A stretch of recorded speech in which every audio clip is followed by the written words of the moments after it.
Sementara itu, sebanyak 75 petugas panitia pemilihan kecamatan atau PPK yang akan bertugas pada pemilu 2024 mendatang di Kabupaten Mubah dilantik oleh PJ Bupati Apriyadi. Dalam pelantikannya, PJ Bupati meminta agar PPK bisa bekerja profesional dan menjaga netralitas. Bila perlu di grup kawan-kawan PPK ini buat grup supaya informasinya bisa. Memasuki tahun politik pemilu 2024, Komisi Pemilihan Umum Kabupaten Mubah melantik 75 anggota panitia pemilihan kecamatan atau PPK dari 15 kecamatan di Kabupaten Musi Banyu Asin yang dihadiri oleh PJ Bupati Musi Banyu Asin beserta unsur Forkompimda Mubah. Selanjutnya, seluruh PPK yang dilantik ini diminta oleh PJ Bupati Musi Banyu Asin Apriyadi bisa bekerja secara profesional dan mampu mengemban tugas yang diamanatkan. Menjadi PPK sendiri menurut Apriyadi bukanlah hal yang mudah karena akan banyak tekanan dan intervensi ketika sedang menjalankan tugasnya pada pemilu 2024 mendatang, sehingga dibutuhkan orang yang kuat.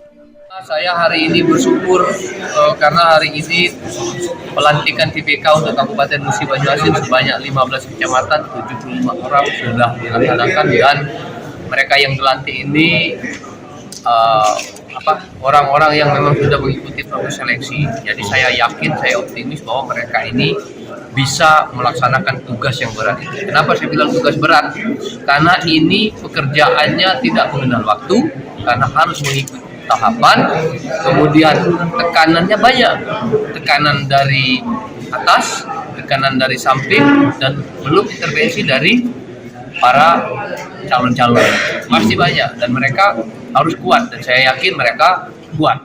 Sementara itu, Ketua Komisi Pemilihan Umum Kabupaten Mubah, Yupizar, mengatakan jika 75 anggota PPK Kabupaten Mubah yang dilantik telah menjalani sejumlah proses seleksi sesuai dengan aturan yang ada dan bisa bekerja dengan baik. Orang per kecamatan, jadi 15, jadi kali 15, 75 orang. 75 orang. Kak, sejauh ini seperti apa sih seleksi PPK ini, Kak? Prosesnya? Kami melakukan seleksi PPK ini sesuai dengan NIS, sesuai dengan PKPU.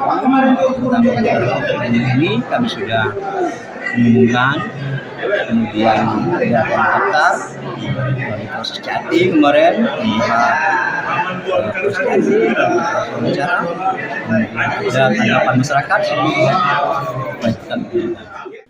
Dengan SDM yang muda dan berpendidikan, dapat mampu menyerap seluruh pembekalan yang akan diberikan oleh KPU, sehingga mampu menciptakan pemilu yang bersih.